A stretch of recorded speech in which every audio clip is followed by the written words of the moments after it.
Maybe growing up you were told don't cry or toughen up or stop being so emotional, stop being so sensitive. We're often taught that emotions are a sign of weakness, and this conditioning makes us think that we need to suppress or control how we feel in order to appear strong. And that's especially true in certain environments like the workplace, for example. In many professional settings, showing emotion is seen as a vulnerability or even a flaw. So what do? We mask our feelings, we push them down because we don't want to be seen as weak or incapable.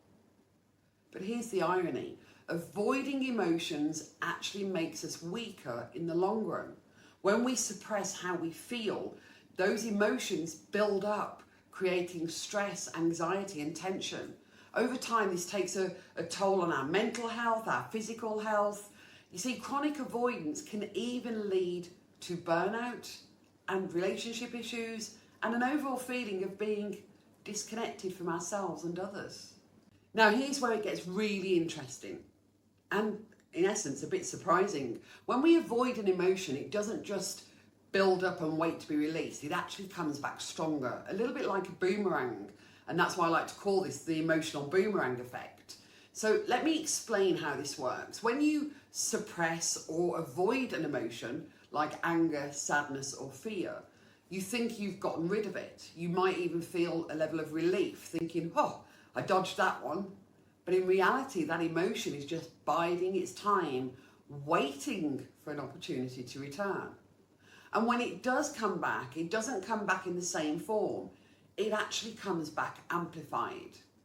So it's like this. Imagine you're angry with someone, but instead of dealing with that anger, you push it down. Maybe you distract yourself by scrolling through your phone or watching TV or burying yourself at work. But at first it seems like you've avoided the anger. But the next time something, and often it's a lot smaller, happens, maybe that same person forgets to return your call, or you stub your toe, or what happens is the anger comes flooding back, much bigger than before. Suddenly you're not just angry about the original situation, but now you're furious and it feels like it's out of proportion to what just happened. That's the emotional boomerang effect.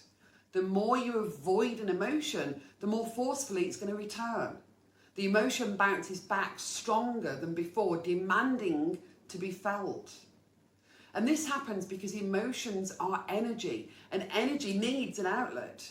When we refuse to give it that outlet, it doesn't disappear. It gets stored in our bodies and in our minds and in our subconscious. Eventually, that stored energy has to go somewhere. And when it does, it can feel overwhelming and even uncontrollable.